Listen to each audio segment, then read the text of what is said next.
નમસ્કાર દર્શક મિત્રો, બીએન ન્યૂઝ ગુજરાતીમાં આપ સૌનું હાર્દિક સ્વાગત છે। આવો જોઈએ આજના મુખ્ય સમાચાર। ભરૂચ લોકસભા બેઠક પર ભાજપના ઉમેદવાર મનસુખ વસાવાનો ભવ્ય વિજય થયો છે।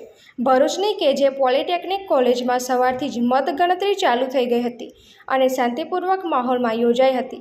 શરૂઆતમાં ઇન્ડિયા ગઠબંધનના ઉમેદવાર ચૈતર વસાવા અને ભાજપના ઉમેદવાર મનસુખ વસાવા સામાન્ય મતથી ઉપર નીચે થઈ રહ્યા હતા, પરંતુ સાંસદ મનસુખ વસાવાના ભાવિનું ઈવીએમ ખુલતા જ સતત લીડનો રેશિયો વધવા લાગ્યો હતો, જેના પગલે સંપૂર્ણ રાઉન્ડમાં આખરે ભરૂચ બેઠક પર સાંસદ મનસુખ વસાવાએ પોતાની બેઠક જાળવી રાખી હતી અને 80,000 લીડની જીત મેળવી હતી।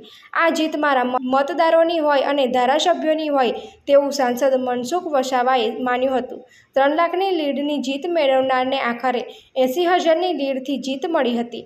ભરૂચ લોકસભા બેઠકની ગણતરી 23 રાઉન્ડમાં કરવામાં આવી હતી। અંતે ભરૂચ લોકસભા બેઠક પર ભાજપના ઉમેદવાર મનસુખ વસાવાની ભવ્ય જીત થઈ હતી। મનસુખ વસાવાના કાર્યકરોમાં ખૂબ ઉત્સાહ જોવા મળ્યો હતો અને એક જ ચાલે આદિવાસી ચાલેના નાદ સાથે ખૂબ ઉત્સાહમાં જોવા મળ્યા હતા। મનસુખ વસાવાનો ભરૂચ લોકસભા બેઠક પર 7મી વાર ભવ્ય વિજય થયો છે।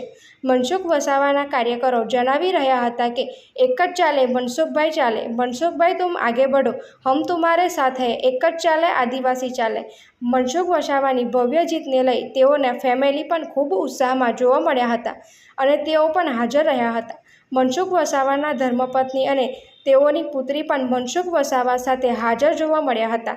આ ભરૂચ લોકસભા બેઠક પર ભાજપના ઉમેદવાર મનસુખ વસાવાની ભવ્ય જીતને લઈ તમામ કાર્યકરોમાં ખૂબ ઉત્સાહ જોવા મળ્યો હતો। આખરે મામાને ભાન્યો ભારે પડ્યો હોય તેવું માનવામાં આવી રહ્યું હતું। Reporter Mehul Parmar, BN news Gujarati, Bharuch.